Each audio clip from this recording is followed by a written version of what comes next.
अप्पी आमची कलेक्टर या मालिकेच्या आजच्या भागात आपण पाहणार आहोत.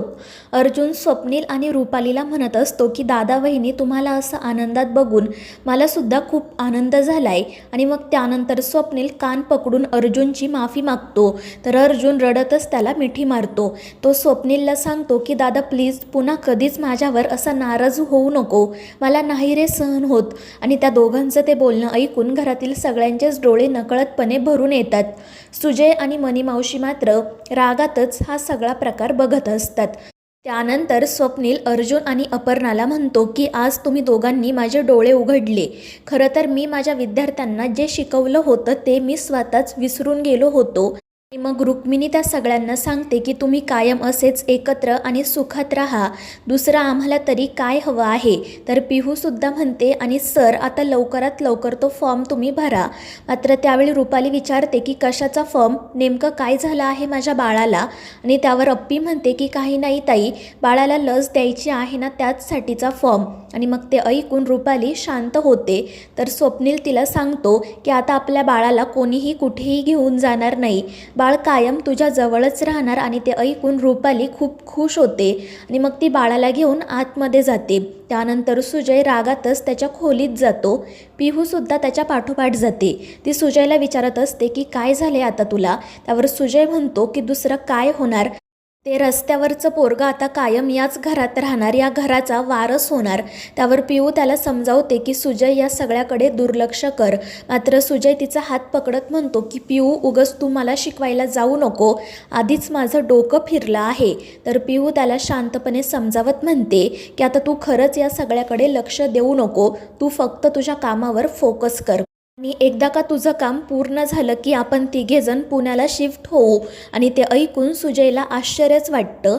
तो पिहूला विचारतो म्हणजे आता तुलासुद्धा हे पटलं आहे ना. त्यावर पिहू म्हणते हो, कारण आता इथे राहण्यात आणि मुळात या घरात राहण्यात काहीच अर्थ नाही आहे. इथे कोणालाही आपली किंमत नाही आणि मलासुद्धा सगळं आता जाणवायला लागलं आहे, फक्त मी बोलत नाही इतकंच. आणि ते ऐकून सुजय खुश होतो. त्यानंतर दुसरीकडे सरकार अप्पीची हात जोडून माफी मागतात. तर अप्पी म्हणत असते की सरकार हे काय करताय तुम्ही. तर सरकार म्हणतात की अप्पी मला माफ कर, मी तुझ्यावर आणि तुझ्या तत्वांवर विश्वास ठेवायला हवा होता. आता मी पुन्हा कधीच तुला आणि तुझ्या तत्वांना प्रश्न करणार नाही. आणि त्यावर रुक्मिणीसुद्धा म्हणते हो अप्पे, आज फक्त तुझ्यामुळे बाळ घरात राहिलं आहे. तर कदम म्हणत असतात की बघा मी सांगितलं होतं ना, माझी पोरगी या घराला कधीच तुटू देणार नाही. आणि मग ते हसतच मनी मावशीला सुद्धा म्हणतात की मावशी तुमचेसुद्धा आभार मानायला हवेत बरं का, कारण तुम्ही सारखं अप्पीला कलेक्टर कलेक्टर म्हणून चिडवत होता ना, त्याचमुळे हे सगळं झालं आहे. आणि ते ऐकून मनी मावशी तोंड वाकडं करते. तर अर्जुन म्हणत असतो की अगदी खरं आहे, त्यामुळे सगळेजण हसू लागतात. मात्र मनी मावशी आता अप्पीला धडा कसा शिकवायचा याचाच मनाशी विचार करत असते. त्यानंतर संध्याकाळी अप्पी सगळ्यांसाठी गोड बनवून आणते, त्यामुळे सगळेजण खुश होतात आणि तिचं कौतुक करतात.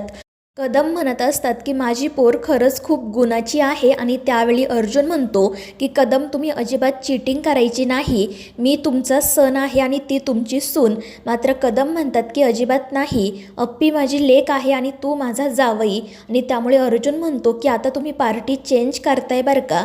आणि त्यावर कदम हसतच म्हणतात की अरे कोणत्या बापाला वाटणार नाही की अप्पीसारखी पोरगी आपल्या पोटी जन्माला यावी. आणि त्यांचं ते बोलणं ऐकून अर्जुनलाही अप्पीचा खूप अभिमान वाटतो.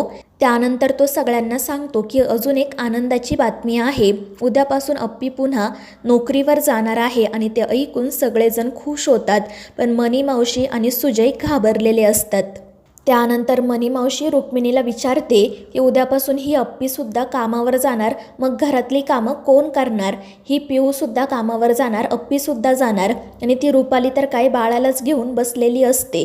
आणि त्यावर अप्पी म्हणते की मावशी तुम्ही काळजी करू नका, आम्ही सगळं काही व्यवस्थित करून जाऊ. मात्र मनी मावशी मुद्दाम काहीतरी बोलून त्यांच्यात भांडण लावण्याचा प्रयत्न करत असते, पण त्यांच्यात भांडण काही होत नाही. पिहूसुद्धा म्हणते की मला जमेल तशी मी मदत करेल. तर अर्जुन म्हणतो आणि मी सुद्धा आहेच ना. त्यावर रुक्मिणी म्हणते आणि माझ्याही अंगात अजून ताकद आहे, पोरी कामाला गेल्या की दिवसभरातील कामं मी करेन, मी सांभाळेल घर. स्वप्नील म्हणतो आणि हवं तर आपण धुणी भांडी करण्यासाठी एक बाई ठेवू आणि त्यासाठी सगळेजण होकार देतात. मात्र मनी मावशी म्हणते की हे बरं आहे तुमच्या घराचं, म्हणजे घरातल्या सुना बाहेरची धुणी धुवायला जाणार आणि बाहेरची बाई घरातली धुणी धुवायला येणार. मात्र तिच्या बोलण्याकडे कोणीही लक्ष देत नाही. त्यामुळे मग मनी मावशी रागातच बंट्याकडे जाण्यासाठी निघते. ती बंट्याकडे जात त्याला म्हणते की आधी मला बाटली दे, मला दारू प्यायची आहे. त्यावर बंट्या विचारतो की काय झालं आई तुला, आणि मग त्यावरती सांगते की ते बाळ आज घरातून गेलंच नाही. ते ऐकून बंट्यालाही धक्का बसतो. तो म्हणतो असं कसं झालं, आणि मग मनी त्याला आज घडलेला सगळा प्रकार सांगते. त्यामुळे बंट्या देखील चिडतो, पण तो मनीला सांगतो की आई तू काळजी करू नको, आपला जुना पत्ता म्हणजे तो सुजय अजूनही आपल्या हातात आहे. आता उद्यापासून अप्पी कामावर जाणार म्हटल्यावर पुन्हा त्या दोघांमध्ये वाद होणार. आणि ते ऐकून मनी खुश होते. त्यानंतर दुसऱ्या दिवशी सकाळी जेव्हा अर्जुन झोपेतून उठतो तेव्हा त्याला किचनमध्ये अप्पी काम करताना दिसते आणि तिच्या चेहऱ्यावरील तेज बघून तो तिच्याकडे बघतच राहतो आणि मनाशी म्हणतो की आज किती दिवसांनी मी माझ्या अप्पीला बघितलं आहे. त्यानंतर अप्पी जॉबला जाणार म्हणून तो लगेच तिची साडी, घड्याळ, मोबाईल, कडट घेऊन येतो. अप्पी म्हणत असते की अर्जुन हे सगळं मी केलं असतं रे. तर अर्जुन म्हणतो की अप्पे तू माझ्यासाठी या घरासाठी सतत काही ना काही करतच असते, एखाद्या दिवशी मी केलं तर काय बिघडतं. आणि मग त्यानंतर तो अप्पीला विचारतो की तुझ्या माझ्याकडून काय काय अपेक्षा आहेत त्या मला सांग. त्यावर अप्पी म्हणते असं अचानक कसं सांगू, आता मी ऑफिसला जाते, दिवसभर विचार करते आणि मग संध्याकाळी येऊन तुला सांगते.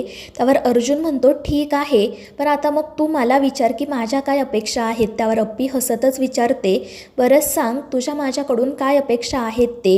आणि त्यावर अर्जुन तिच्या केसांमधून हात फिरवत म्हणतो की जेव्हा तू केस धुवून येशील ना तेव्हा मला उठवायचं, कारण ती माझ्यासाठी सगळ्यात स्पेशल मॉर्निंग असेल. आणि तो अप्पीच्या जवळ जाण्याचा प्रयत्न करतो, मात्र ती लगेच तेथून निघून जाते. आणि मग ती बाहेर जाऊन अर्जुनला आवाज देत म्हणते की आज खूप दिवसांनी मला माझा अर्जुन परत सापडला आहे. तर अर्जुनही म्हणतो आणि मलासुद्धा माझी अप्पी परत सापडली आहे, असेच आपण अधूनमधून भेटत जाऊ. त्यानंतर सगळेजण नाश्ता करत असतात. मनी मावशीसुद्धा येते.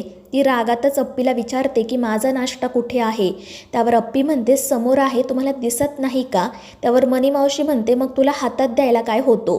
तर सरकार सांगतात आतापासून या घरात नियमच आहे की ज्याने त्याने स्वतःचा नाश्ता जेवण स्वतः वाढून घ्यायचं. आणि ते ऐकून मनी मावशी चिडते. त्यानंतर मग सुजय आणि पिहू घराबाहेर पडतात.